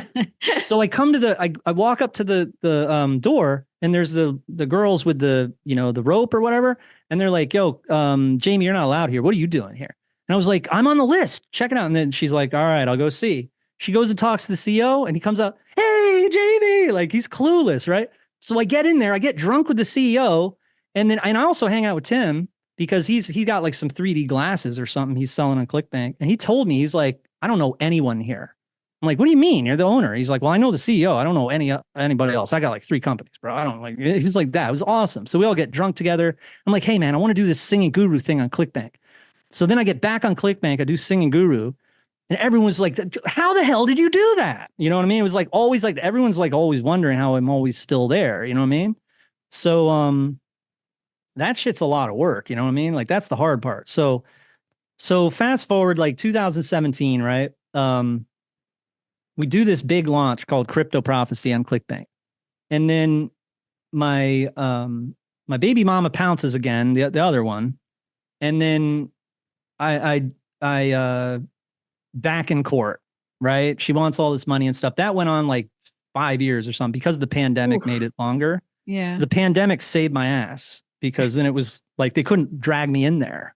Yeah. Because at that point I was just like, oh no, go, And so I just made it. It was amazing. It was like I gotta like write a movie or something. It was hilarious. So we but yeah, I'm a generous person though, man. Trust me, man. It's like I'm a single father. I've had the other son since he was 10 years old, since 2010. Like he moved in and I raised him until he was like 19, you know what I mean?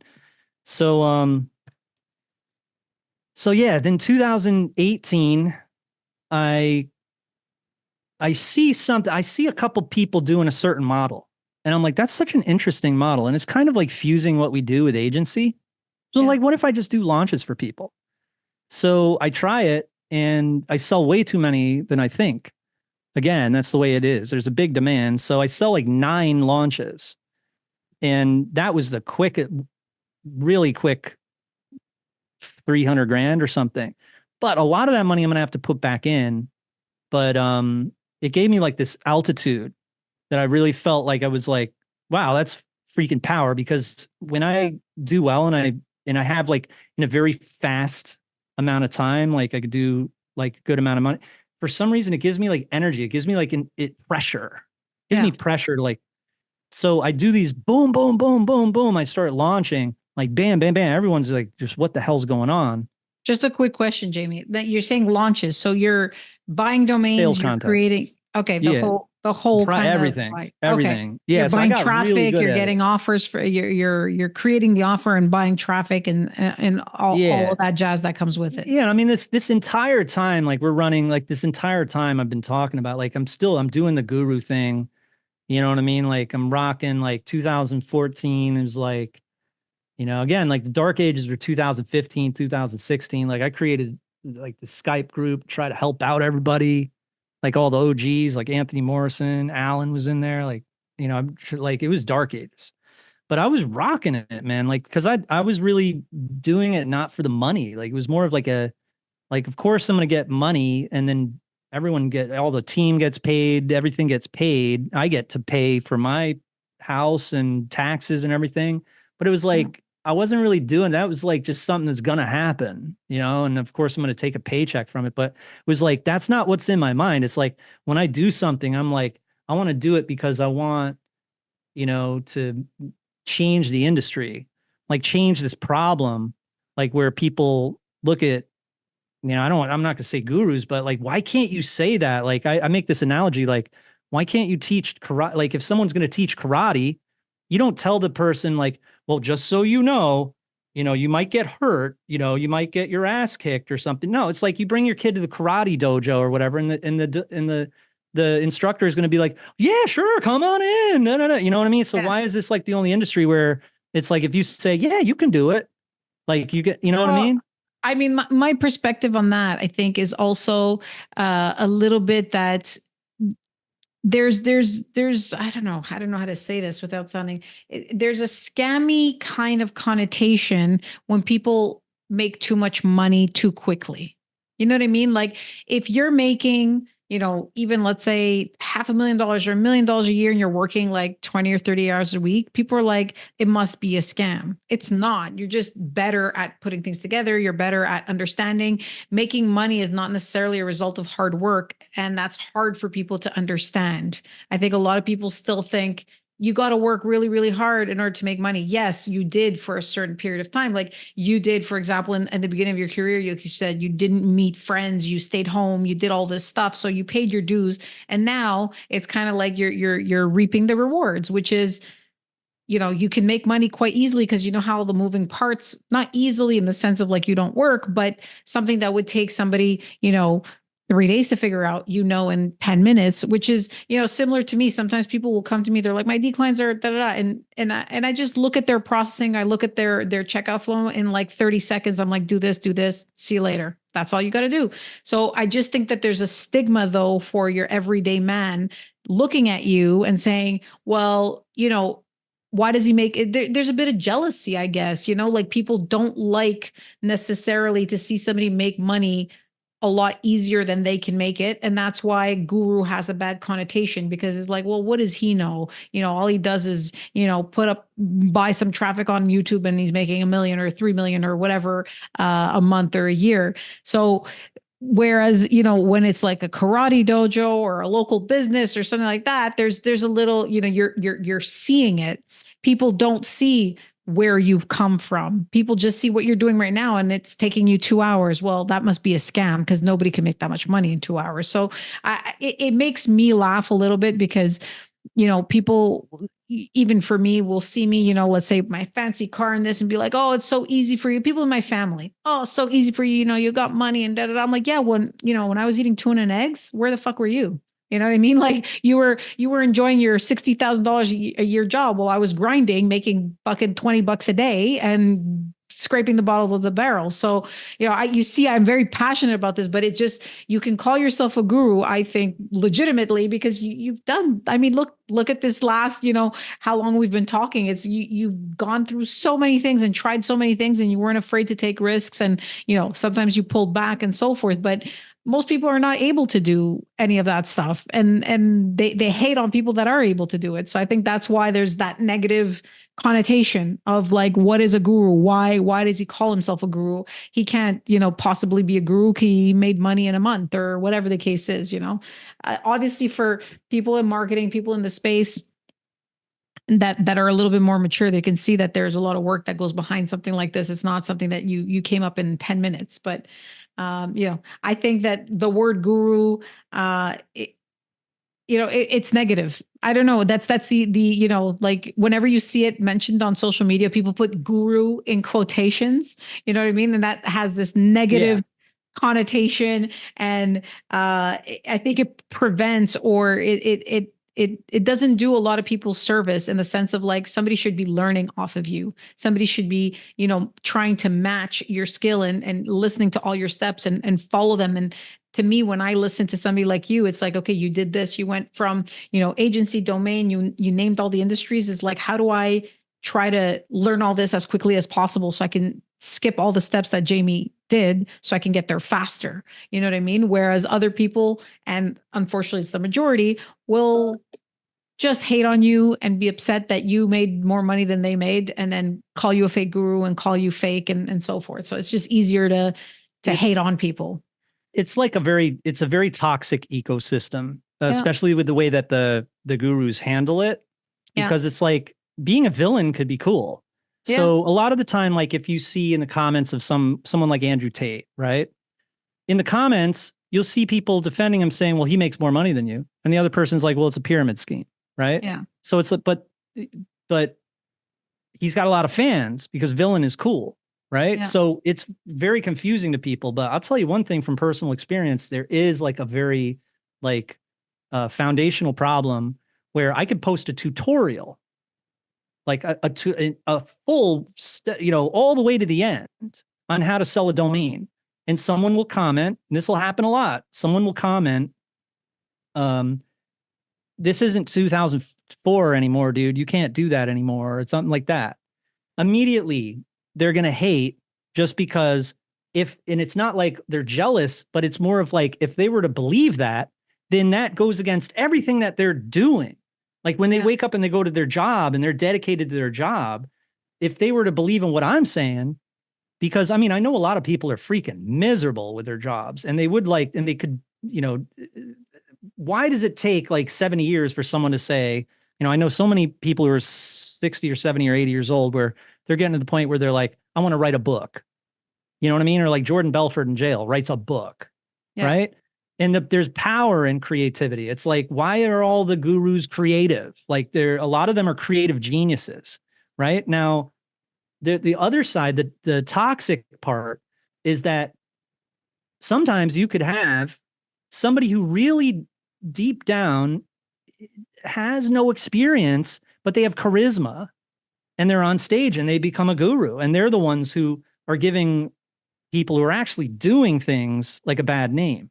And these young people, they don't know about like Charles Ponzi and Tom Vu and um, you know, I wouldn't say Carlton Sheets, but I'd say um, Don Lapre, and they don't know about the history of these things, and they don't know like how deep it can get, like, and they're not very specific in explaining how horrible it can get, like with the boiler rooms and like upselling an old man like $400,000 or something, putting him into debt, or like these scams that go on, and we all get kind of looped in the same basket because of the same terminology. Yeah. Well, So that's the other side, like the other side. But at the same time, it goes deeper than that, because it's like the colleges. If you've seen some of those documentaries, yeah. And also the surveys, I've hit my students with surveys, and there's also another example on Reddit, said, what the biggest marketing scam ever perpetrated on the U.S. populace. And you don't see gurus in there at all. You see cell phone carriers, health insurance companies, hospitals. So, and when I do a survey to my students, multiple choice, and I put gurus in there. I had this video I posted where college loans was the biggest scam. They said that Wow. that's what got them off to a horrible start. They were too young to have $100,000 in college loans, or $50,000, or whatever it was. One guy said 200,000. I was like, where the hell you go? Harvard or something? But they don't teach it in high school. They don't teach any business. And then you're like, all right, you're either going to go to college, you're going to go to war, you're going to go to jail. Or, and then after college, you're going to get a job working at some defense contractor or something, or a pharmaceutical company. And then you're going to get, maybe after all that, then you get divorced and you lose everything, and then you've got this plague of gambling addiction going on. So it's this very toxic ecosystem, and it's like very difficult to um, clear it out. The only way to do it is with parody. Like for instance, I was gonna say this to something you were saying. It's like embrace the suck. Like Singing Guru converted. Like this is another thing. Like when we talk about copywriting, um, I started out with no copy because I was selling something like beats, and then when you sell a database offer like that, you just tell them what it is. You're like, hey, and you've probably seen the ads. It's like download 1,000 prompts. Yeah. So there's not really much copy that you'd have to do with that. It's like it is what it is. Download 1,000 prompts or download 1,000 beats or whatever like that. And so Singing Guru converted because it was making fun of it. So it's like in 8 Mile, like when Eminem at the end, he's like, look, I am a trailer trash cat living with my moms, like, and he makes fun of himself. It's like embrace the suck, then, and that's all we can do because it is utterly ridiculous. Gurus are incredibly funny. Like the whole thing. I mean, there's Well, the number one, kind of joke that I'm sure you remember is Ty Lopez. yeah, Back here in meme. my Yeah. garage, like that, like Yeah. people made so much fun of that. But I mean, that got him so much exposure, took him to a stratospheric level of success. Back here in my garage, I have two Ferraris, but I like these books, and Yeah. it was just nonstop, like, people making fun and doing side videos of that and so forth.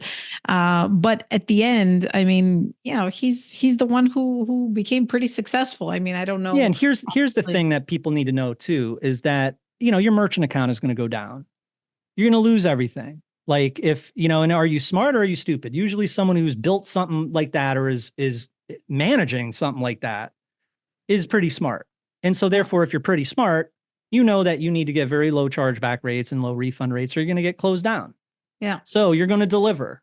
So when and you're very thankful to your fans too. Like I come from, my dad got remarried and I was kicked out to Staten Island and I was working telemarketing. So I'm very grateful for my fans. I'm like very grateful for people. And it's not hard to get along with your people. And I've been in niches that are even more hardcore than BizOp. Like I've been in how to get prepared for boot camp. I did that program with an actual sergeant, but he wasn't a drill instructor. So they got us on the forums. They were pissed. They were like, yo, you're not this and that. I didn't know what was going on. Like, and then I was like, I think I sold that offer because I was like, yo, they're getting pissed and they're hardcore. And that's what's important is, like you said earlier, is like kind of stick with things that you have some knowledge of. Yeah, right? when you Because partner with people, yeah, someone, I it's don't because recommend that people can yeah. see through when you don't know what you're talking about. It's not difficult for somebody to know, let's say 10% and realize 0%. You know what I mean? Where you gotta, kind of like when you were talking about music and all that, it's like something that you're familiar with, you understand, you're good at it and so forth. So it's easier to sell, and you don't want your audience to learn a little bit more than you and be like, this guy's full of shit. He doesn't know what he's talking about. Right. So you want to at least be able to outsmart most of them at a certain point, right? In terms of, calling yourself a guru and being able to sell things. Jamie, I do actually have a hard stop at 4 because I have another one. So I just realized it's like 3:58. We've been babbling around. But I did want to take like a couple of minutes just to kind of just talk a little bit, like really quick, like for a minute or so about your program, and then tell people like where they can find you. Just say kind of like look down below and so forth. So I just want to kind of close that up. Definitely. All right. Because I don't want to leave it off. Yeah, no problem. Like No, I think it was good. It was like good timing. I mean, I just did a whole bunch of launches and then I did a whole bunch more launches. And then I started Badass Class, and I've been doing that for a year. And yeah, and pretty much. And then I got a whole bunch of free stuff all over the place, all over YouTube, all over TikTok, Instagram, all that stuff. But so Badass Classes, is that on Facebook? Is that a group on Facebook? yeah, so I got the Badass Class Facebook group and then Badass Class program. I just opened up the Facebook group like a month ago, and people say it's freaking dynamite. And I go on there, post every day. We're doing a lot of AI stuff. Oh wow. I have an AI assistant that is insane. Absolutely, it has all pre-built prompts in there that I use. Okay. And it gets past all the Chat GPT tells you, Dolly 3 tells you you can't do something. Yeah. This will do it. and it's also like my designs, like the templates. You just fill in the blanks and fill in with the brackets, and then but yeah, badass class is like education, but it's also SaaS. It's like got the and that's what the on the front of the page. I'll let you drop the link or whatever, whatever you want to do. But yeah, that's what I've been doing lately, is just going all out with that. And it's been a lot of building. That's why I like disappeared for like 2 years or something, because I've just been building it. Okay. And then we're this entire time very big paid ad guy. But during the building, it was like I wanted to get it right and nail it, and so we're just investing all our time into that, and being competitive and all that good stuff. I'm going to say that Chris Haddad was right with his definition, crazy marketing madman. I have to say, JB, it was a pleasure speaking with you. I'm going to drop down some links below, guys, if you want to sign up for any of Jamie's stuff. If you want to take a look at his AI program, I'm actually going to hit you up because I would like to hear about this. I'm not afraid of AI. I know people are like, oh, AI is never going to take over jobs and stuff like that. Like, it will. So get ready for it and like adapt and learn some skills and so forth. So anybody who's denying it's really cool technology, it freaks me out. People are like, no, it's not going to go anywhere. Of course it will. No, I'm super creative. I'm a copywriter. I'm a video guy. Like, people know me as like insane video editor, copywriter, and domainer. That's what people mainly, and a music guy. So they know me as that. I suck at everything else, right? Yeah. Or I'm good at launching. I'm good at paid ads, but those are my things. A lot of stuff, Jamie. You know what I mean? So if you guys want to learn that, you know what I mean? That's what I do. And this is my point. Is that I'm a creative guy, copywriter, all that. But AI could be your best friend. I'm not, one of these copywriters who's like, oh, it's horrible. That's not art, all that stuff. I think it's cool, but ChatGPT, don't get addicted to it. You know what the addiction is where it doesn't get it right. Like when you're doing Dolly 3 and it doesn't get it right. And you're like, oh, you're up all night. Your wife is pissed at you because you're up all night trying to get it to work. That's why our AI assistant is the bomb, because it gets it right first. I'm actually really curious. Well, we're gonna drop down some links below. Thanks again, Jamie. It was really fun to hear all these stories, and you took me back in time as well. So that was really fun. Everybody, look down below for some links. Sign up and read I should say, and sign up and meet a real guru, not any of the bullshit stuff. So Jamie knows what's up. Thank you. Have yourself a great day, Jamie. It was awesome talking to you. Thank you so much.